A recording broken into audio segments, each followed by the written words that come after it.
किसी के सामने नहीं झुकते, खौफ के बुत के सामने झुक गए।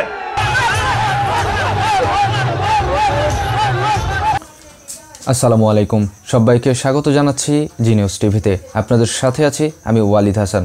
আজ জানাবো গুরুত্বপূর্ণ সব আন্তর্জাতিক নিউজ। ইমরান খানের পক্ষে এবার সরব হয়ে উঠেছে আমেরিকা সহ অন্যান্য অনেক দেশ। এই প্রথম ইমরান খানের পক্ষে মুখ খুলেছেন পাকিস্তানের মিনিস্ট্রি অব ফরেন অ্যাফেয়ার্স।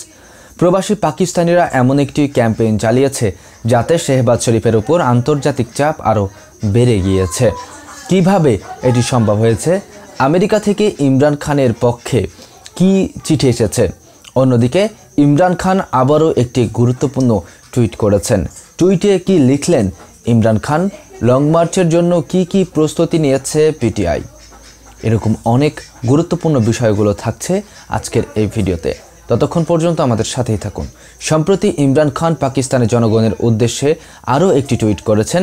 সেখানে ইমরান খান বলেছেন যে আমাকে এবং আমার স্ত্রীকে জেলে বন্দি করে রাখার পর হাইকোর্টের প্রসিকিউটর জেনারেল নিজেই স্বীকার করে নিয়েছে যে তোষাখানা মামলায় ভুল বিচার করা হয়েছে এবং নিরপেক্ষভাবে বিচার করা হয়নি। এটি সেই সব মাফিয়াদের দ্বারা রাজনৈতিক প্রতিহিংসার একটি স্বীকারোক্তি যারা রাষ্ট্রকে জিম্মি করে রেখেছে এবং এনএবিকে শিকারের জন্য ব্যবহার করছে। এটা আমাদের বিচার ব্যবস্থার জন্য একটি বড় প্রশ্নবোধক চিহ্ন।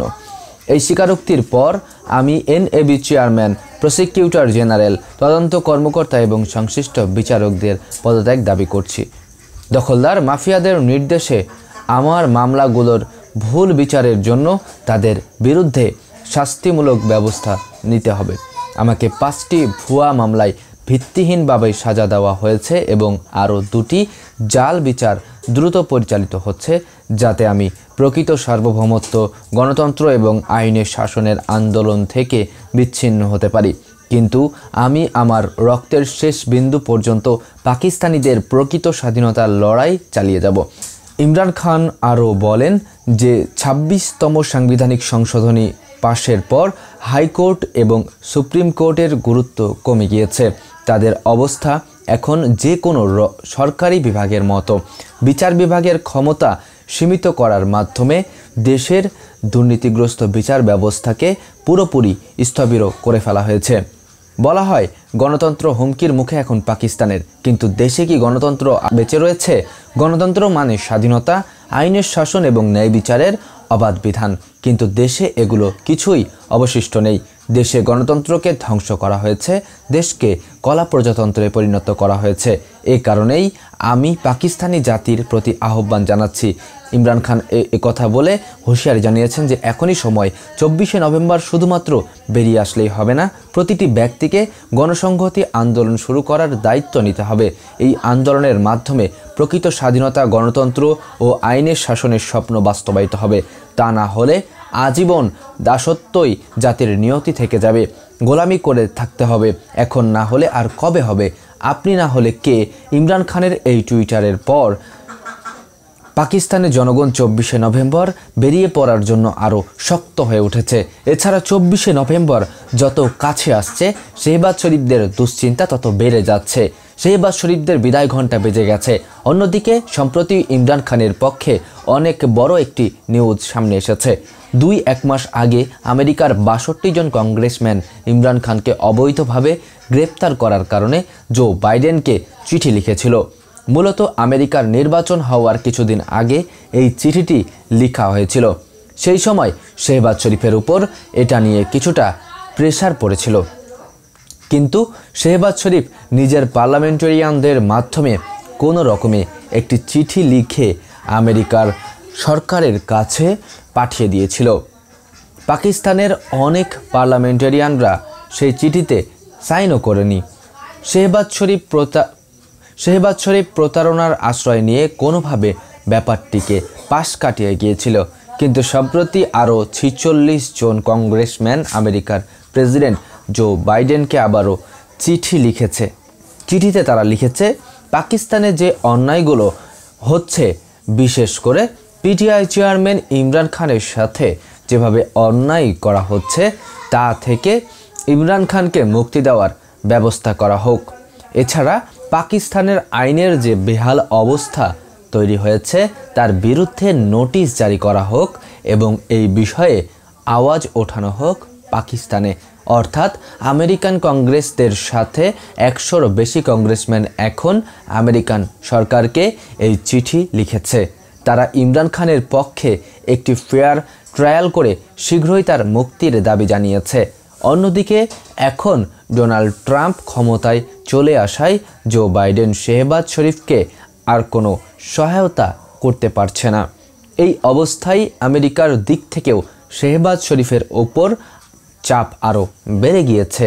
পাকিস্তানের ফরেন মিনিস্ট্রি থেকে আমেরিকান কংগ্রেসম্যানদের সেই চিঠির জবাবে বলা হয়েছে যে আপনাদের চিঠিগুলো নিয়ে পাকিস্তানের ফরেন অ্যাফেয়ার ডেভেলপমেন্ট কাউন্সিলের সিনিয়র লেভেলের সাথে আলোচনা করা হচ্ছে। আমাদের মিশন হলো পাকিস্তানকে একটি গণতান্ত্রিক রাষ্ট্র হিসেবে বহাল রাখা।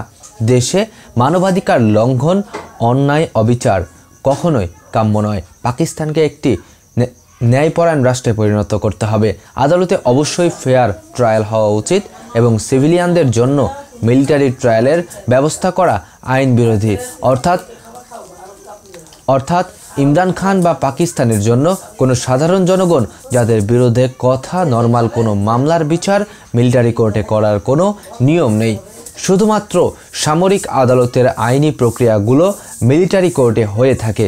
কিন্তু পাকিস্তানের সরকার এবং এস্টাবলিশমেন্ট ইমরান খানকে বারবার মিলিটারি কোর্টে চালান করতে চাইছে। ইমরান খান সম্প্রতি তার একটি টুইটে লিখেছেন যে তার বিরুদ্ধে এমন ভিত্তিহীন মামলা সাজানো হয়েছে যা পৃথিবীর অন্য কোনো দেশে করা সম্ভব বলে তার মনে হয় না।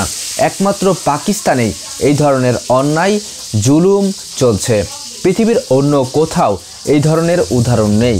এছাড়া পাকিস্তানের ফরেন অ্যাফেয়ার মিনিস্ট্রি থেকে আমেরিকাকে আরও জানানো হয়েছে যে খুব শীঘ্রই তারা আমেরিকার কংগ্রেসম্যানদের সাথে একটি মিটিংয়ের ব্যবস্থা করবে এবং পাকিস্তানের বর্তমান অবস্থার সমস্ত ব্রিফিং সেখানে জানিয়ে দেবে এবং তাদের কি মতামত সেটাও জেনে নেবে। শুধুমাত্র আমেরিকা নয়, তার পাশাপাশি লন্ডন, কানাডা থেকেও ইমরান খানের মামলাটি নিয়ে চাপ আসতে শুরু করেছে শেহবাজ সরকারের কাছে। মোট কথা, শেহবাজ শরীফের উপর আন্তর্জাতিক চাপ দিন দিন বেড়ে চলেছে। পাশাপাশি পাকিস্তানের ফরেন অ্যাফেয়ার্স মিনিস্ট্রির উপরেও এই প্রেশার পড়ছে, যার প্রধান হলেন ঈশা হাকদার।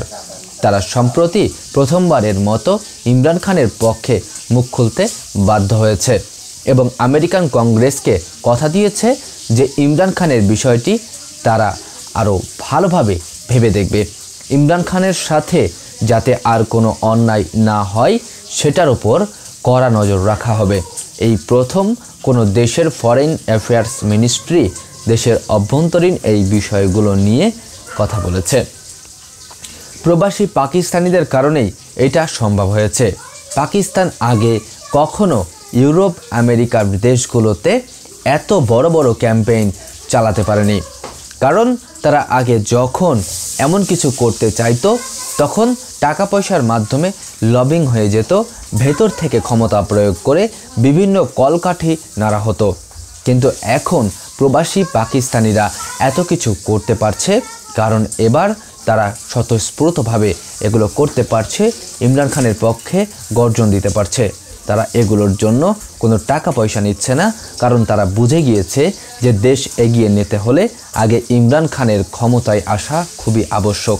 তা করা না গেলেও কমপক্ষে চোর ডাকাতদের সম্মিলিত পিডিএম জোট যেটা এই মুহূর্তে ক্ষমতায় বসে আছে সেটাকে সরাতে হবে। এস্টাবলিশমেন্ট এই জোটটিকে হাতে ফর্ম 47 ধরিয়ে দিয়ে ক্ষমতায় বসিয়ে রেখেছে, অর্থাৎ শেহবাজ শরীফকে। কিন্তু এদেরকে দিয়ে তো দেশ চলবে না, তাই প্রবাসী পাকিস্তানিরা এই জোটটিকে সরানোর পুরোপুরি চেষ্টা করছে। রাজনৈতিক দলগুলো লাখ টাকা খরচ করেও বিদেশে এই ধরনের ক্যাম্পেইন চালাতে পারতো না, যেটা প্রবাসী পাকিস্তানিরা বিনা টাকায় করে দেখিয়েছে। আর এটা তারা করেছে শুধুমাত্র ইমরান খানের জন্য। পাকিস্তানের সমস্ত বিষয়বস্তুগুলো এখন ইমরান খানের সাথে জড়িত। ইমরান খানের কাছে মাপ চেয়ে তাকে জেলমুক্ত করার ব্যবস্থা করা হলে পাকিস্তানের সব সমস্যায় সমাধান হয়ে যাবে এবং দেশ কিছুটা উন্নতির দিকে এগিয়ে যাবে বলে মনে করছে ইমরান খানের সমর্থকরা। এদিকে শেহবাজ শরীফ সম্প্রতি একটি প্রেস কনফারেন্স করেছে। সেই প্রেস কনফারেন্সে শেহবাজ শরীফ বারবার শুধু 9 মে এর ঘটনার কথা বলছে এবং সেই ষড়যন্ত্র করে যাচ্ছে। শেহবাজ শরীফ যখনই কোনো ফাঁদে পড়ে যায় তখনই 9 মে এর গল্প করা শুরু করে। তখন কোনো কথাই কখনো আটকে গেলেই 9 মে এর ঘটনা টানতে শুরু করে, যা আসলে শেহবাজ শরীফরা নিজেরাই প্ল্যান করে ঘটিয়েছিল ইমরান খানকে দোষী করার জন্য। এছাড়া 9 মে এর সহিংসতার নাটক সাজিয়ে ইমরান খানের বিরুদ্ধে যে মিথ্যা মামলাটি দেওয়া হয়েছে সেটির ঠিকমতো ট্রায়াল আদালতে হচ্ছে না। মামলাটির কোনো যথাযথ প্রমাণও তারা দেয়নি। পুলিশকে দিয়ে 9 মে পিটিআই এর বিরুদ্ধে যে সহিংসতার অভিযোগ আনা হয়েছে, পুলিশ সেই সহিংসতার কোনো প্রমাণ এখনও পর্যন্ত দিতে পারেনি। মামলাটিতে পিটিআই নেতাদের শুধুমাত্র হয়রানি করা হচ্ছে এবং ঠিকভাবে একটি ট্রায়ালও করা হচ্ছে না আদালতে। 24শে নভেম্বর যতই কাছে আসছে ততই শেহবাজ সরকারদের ভয় আরও বেড়ে যাচ্ছে এবং বারবার 9 মে এর কথা বলে চলছে। এছাড়া গণমাধ্যমে বারবার 9 মে এর ঘটনাগুলো দেখানো হচ্ছে। শেহবাজ সরকার চাইছে এতটা ভয় এবং গুজব ছড়ানো হোক যাতে বিরক্ত হয়ে মানুষ 24 তারিখে ঘর থেকে বের না হয়, কিন্তু এতে কোনো লাভ হবে না শেহবাজ সরকারের জন্য। কারণ 9 মে এর ঘটনায় আসল দোষীদের যদি প্রমাণ করা হতো, যদি তাদেরকে জনসম্মুখে এনে শাস্তির ব্যবস্থা করা হতো, তাহলে হয়তো মানুষ ভয় পেত। কিন্তু 9 মে এর ঘটনায় একমাত্র ইমরান খান ছাড়া কাউকে গ্রেপ্তার করা হয়নি, কারো শাস্তির ব্যবস্থাও করা হয়নি।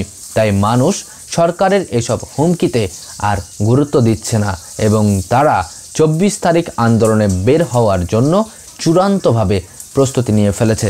দর্শক, এই মুহূর্তে ইমরান খানকে আটকানোর আর কোনো পথ নেই শেহবাজ শরীফদের জন্য। শেহবাজ শরীফরা খুবই ভালো করে বুঝে গেছে যে এই মুহূর্তে তাদের পতনের ঘণ্টা বেজে গেছে। পাকিস্তানের ক্ষমতা থেকে খুব শীঘ্রই এই শেহবাজ সরকাররা বিদায় নিতে চলেছে। আর এই কারণে তারা দেওয়ালে যখন পিঠ ঠেকে গেছে তখন আপ্রাণ চেষ্টা করছে যে কিভাবে হাজারো চেষ্টা করে ইমরান খানকে দমিয়ে রেখে ক্ষমতায় টিকে থাকা যায়। কিন্তু যতই চেষ্টা করুক খুব শীঘ্রই আপনারা বুঝতে পারবেন যে আসলে পাকিস্তানের রাজনীতিতে কতটা পরিবর্তন আসতে চলেছে। দর্শক, আপনাদের মূল্যবান মতামত আজকের ভিডিও সম্পর্কে আমাদেরকে জানিয়ে দিন কমেন্ট বক্সে। আর দেশ বিদেশের এমনই সব খবরাখবর সবার আগে আপডেট পেতে আমাদের চ্যানেলটিকে সাবস্ক্রাইব করে আমাদের সাথেই থাকবেন। ধন্যবাদ।